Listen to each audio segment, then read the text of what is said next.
Recently added to Disney Plus after an unceremonious run at the cinema, Thor: Love and Thunder is the first romantic comedy about jealous weaponry. Space Viking Thor, the God of Thunder, flirts with rekindling his relationship with Mjolnir, an enchanted hammer which belonged to Thor prior to being crushed by his estranged sister. But the now reassembled Mjolnir has gifted Thor's cancer-stricken ex-girlfriend, Jane Foster, with superpowers, and Thor's current weapon of choice, Stormbreaker, isn't having it. Now before you get into it, please check out my buddies Andar.com for the finest leather goods. Use my promo code FRY20 to save 20% at checkout. Last week I reviewed Morbius, 2022's least enthusiastic superhero movie. Maybe that title belongs to Samaritan.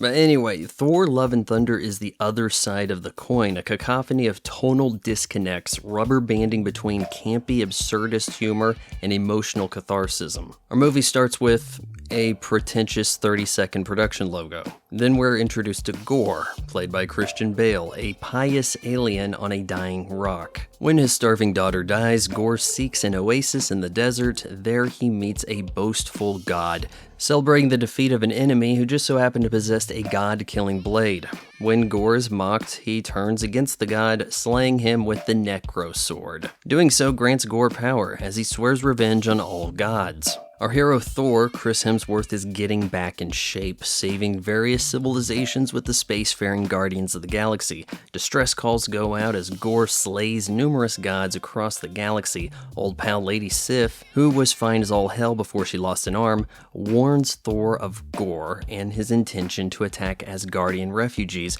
who conveniently enough reside in Norway with not a single complaint from the population. As he fights off Gorr's shadow creatures, Thor is joined by Asgard's female king Valkyrie and is surprised to see Jane Foster adorn an armor and slinging Mjolnir.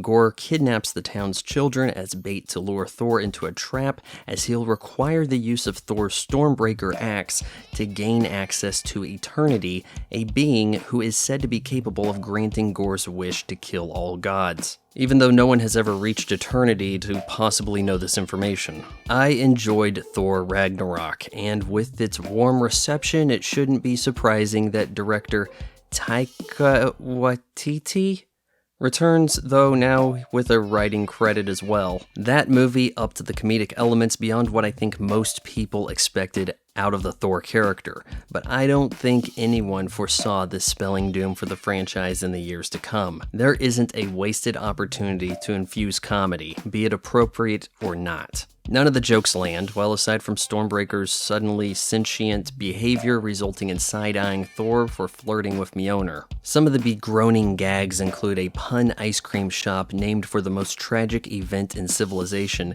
embarrassingly prolonged stage retelling of the destruction of Mjolnir, space goats being used to fly a novelty boat across space. Zeus, played by Russell Crowe, sporting a Greek accent by way of Australia, stripping Thor for all to admire in a scene that would not fly had this happened to a woman. Now no, all of this just seems like it's at odds with the performance delivered by Christian Bale. He's not exactly the good times hire.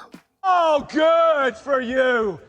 Bale takes acting pretty seriously, and I get the impression the movie he had in his head didn't involve a Jean-Claude Van Damme Splits parody. Thor exhibits growth in his films, then conveniently undoes it time and time again so he can be the ever-overconfident man-child. I was surprised that Thor: Love and Thunder didn't serve as a way to ease Hemsworth out of the Thor role. After all, the marketing made it pretty clear that Natalie Portman is the new Thor, right? Would have really liked for them to hammer out. Good play on words right there. Make sure you leave a like, comment, and subscribe. The conditions of Jane's renewed health. Let me see if I got this straight. So if she's holding Mjolnir, she's transformed into Mighty Thor, but if she lets go, she's got a foot in the grave, except when she uses Mjolnir as a weapon by throwing it, or leaves it on a barrel for OG Thor to handle. I'm not sure how Mjolnir can be sucking her life dry while also allowing her to do this. If we're going to go with the space weaponry of the god's jealousy angle, why not fully commit? Stormbreaker could have saw Thor chatting it up with Mjolnir and Thunderbolt, then fell for the temptation to join Gorr and Necrosword. Why now, in its third appearance, does Stormbreaker suddenly have character traits? Further exploration and embellishment of this concept would have been far funnier than anything Korg does. Thor's far more thematically appropriate Led Zeppelin song has been replaced by a Guns N' Roses soundtrack. The argument could be made it foreshadows the ending, which I mercifully haven't totally spoiled. Who else on YouTube can smart talk movies without giving away spoilers? Go ahead and look. I give Thor Love and Thunder 2 out of 4 stars. Thank you for watching my son's YouTube station. It's not for everyone, but he tries.